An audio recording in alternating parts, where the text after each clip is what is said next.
दोस्तों, भारत में अगर किसी स्टार्टअप ने बिना दुकान, बिना गोदाम और बिना इन्वेस्टमेंट के लाखों लोगों को बिजनेस करने का मौका दिया है तो वो है मीशो। मीशो सिर्फ एक ई-कॉमर्स ऐप नहीं है, बल्कि उन सपनों का प्लेटफॉर्म है जो छोटे शहरों, कस्बों और घरों के कमरों में जन्म लेता है। ये कहानी है उस भारत की जहाँ नौकरी हर किसी को नहीं मिलती, लेकिन हुनर और मेहनत हर किसी के पास होती है। तो चलिए दोस्तों, जानते हैं आज के इस वीडियो में मीशो के बारे में।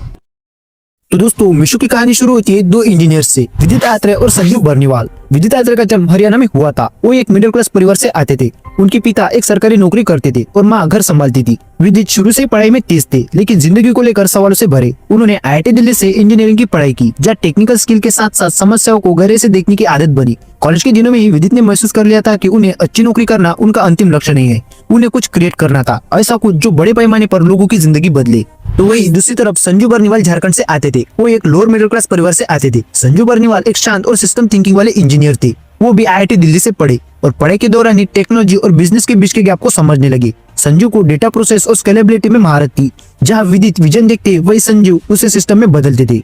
और फिर IIT से निकलने के बाद दोनों ने अलग अलग रास्तों पर कदम रखा। विदित ने कुछ समय के लिए कॉर्पोरेट जॉब की, जबकि संजू ने भी टेक्निकल रोल्स में काम किया। लेकिन दोनों का मन कहीं और ही था। वो रोजमर्रा की जिंदगी में उन समस्याओं को देख रहे थे जिनका हल बड़े ब्रांड्स नहीं निकल पा रहे थे, खास तौर पर भारत के छोटे शहरों और आम लोगों से जुड़ी समस्याएं। और फिर इसी को देखते हुए दोनों अपना पहला स्टार्टअप आइडिया लेकर आए, फैशनियर। इसका मकसद था फैशन को सोशल और ट्रेंडी बनाना, जहां लोग ट्रेंड खोजे, शेयर करे और खरीदे। आइडिया अच्छा था, लेकिन ग्राउंड रियलिटी अलग निकली, क्योंकि यूजर्स थे लेकिन बिजनेस मॉडल क्लियर नहीं था, जिस वजह से रेवेन्यू नहीं आ रहा था और ग्रोथ भी नहीं हो रही थी, जिस कारण उनका बिजनेस मॉडल फेल हो गया।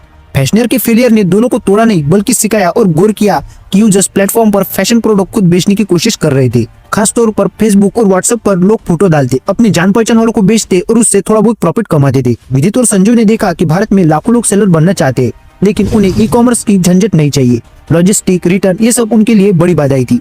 अगर एक ही प्लेटफॉर्म ये सब संभाले और सेलरशिप नेटवर्क का इस्तेमाल करे तो एक बड़ी रिवॉल्यूशन हो सकती है। और फिर इसी को देखते हुए साल 2015 में मीशो को लॉन्च किया। लेकिन यह फैसला आसान नहीं था, क्योंकि एक फेल होता स्टार्टअप और लिमिटेड पैसे, उस समय इन सब के बीच एक नई शुरुआत करना जोखिम भरा था। लेकिन दोनों के पास एक चीज साफ थी, प्रॉब्लम क्लियरिटी। उन्हें पता था कि वो किसके लिए और क्यों बना रहे हैं। और फिर दोनों ने शुरुआती दिनों में खुद ग्राउंड लेवल पर काम किया। छोटे शहरों में गए, लोगों से बात की, महिलाओं से मिले और समझा कि वो ऑनलाइन बिजनेस से क्या चाहती है। सबका जवाब लगभग एक जैसा था, कम रिस्क, भरोसेमंद सिस्टम और सही समय पर पेमेंट। और फिर मीशो का हर फीचर इसी फीडबैक से निकला। मीशो का शुरुआती बिजनेस मॉडल बेहद ही सरल था। ऐप पर सप्लायर अपना प्रोडक्ट लिस्ट करते, रिसेलर जो आम लोग होते वो उन प्रोडक्ट को चुनते, अपना मार्जिन तय करते और फिर व्हाट्सएप या फेसबुक पर शेयर कर देते थे। कस्टमर ऑर्डर करता और ऑर्डर से लेकर डिलीवरी तक सब कुछ मीशो संभालता था और रिसेलर को सिर्फ मुनाफा मिलता सीधे बैंक अकाउंट में। लेकिन मीशो को शुरुआती दिनों में सबसे बड़ी चुनौती थी लॉजिस्टिक और पेमेंट। भारत में COD यानी कैश ऑन डिलीवरी जरूरी था, क्योंकि लोग ऑनलाइन पेमेंट पर भरोसा नहीं करते थे। साथ ही मीशो को रिटर्न, कैंसिलेशन और कस्टमर सपोर्ट जैसी समस्याओं को खुद ही उठाना पड़ा, ताकि रिसेलर का रिस्क कम रहे। लेकिन ये मॉडल पेपर पर जितना आसान लगता था, ग्राउंड पर उतना ही मुश्किल था, क्योंकि सप्लायर समय पर प्रोडक्ट नहीं बेचते थे, डिलीवरी में देरी होती थी और कई बार प्रोडक्ट क्वालिटी भी खराब निकलती थी। इसका सीधा असर मीशो की ब्रांड वैल्यू पर पड़ता था। अब टीम को समझ आ गया कि सिर्फ प्लेटफॉर्म बनाना काफी नहीं है, बल्कि पूरे इकोसिस्टम को कंट्रोल करना होगा। इसीलिए मीशो ने धीरे धीरे वेरीफाइड सप्लायर पर काम शुरू किया। खराब सप्लायर को हटाया गया और क्वालिटी कंट्रोल के नियम बनाए गए। ये फैसला शॉर्ट टर्म के लिए महंगा था, लेकिन लॉन्ग टर्म के लिए ब्रांड के लिए जरूरी था। और फिर जैसे ही मीशो के पास पर्याप्त फंड और मजबूत इंफ्रास्ट्रक्चर आया, कंपनी ने अपना पूरा फोकस मास अडॉप्शन पर कर दिया।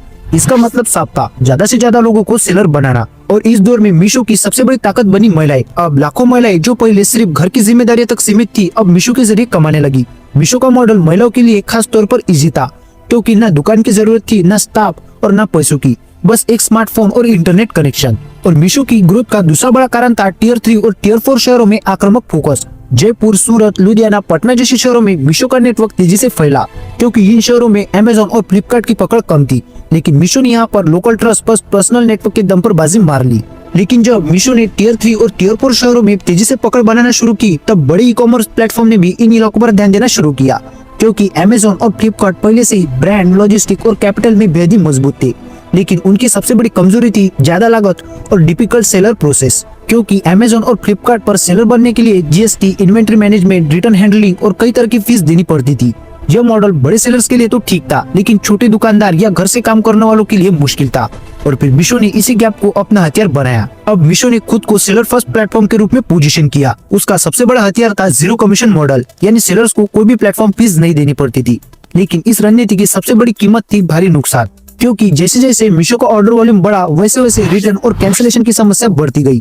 कई बार ग्राहक ऑर्डर मिलने के बाद भी मना कर देते थे, तो कभी प्रोडक्ट पसंद नहीं आता था, हर रिटर्न का कर मीशो को उठाना पड़ता था। और दूसरी बड़ी समस्या थी प्रोडक्ट क्वालिटी, क्योंकि मीशो का फोकस सस्ते प्रोडक्ट पर था, जिससे कई बार क्वालिटी से समझौता हुआ। कुछ सप्लायर कम दाम में खराब माल भेजने लगे। इसका सीधा असर मीशो की ब्रांड इमेज पर पड़ा। इस दौर में मीशो को ये भी समझ आ गया कि सिर्फ सस्ता प्रोडक्ट बनाना काफी नहीं है, अगर एक बार भरोसा टूट गया तो यूजर्स वापस नहीं आएगा।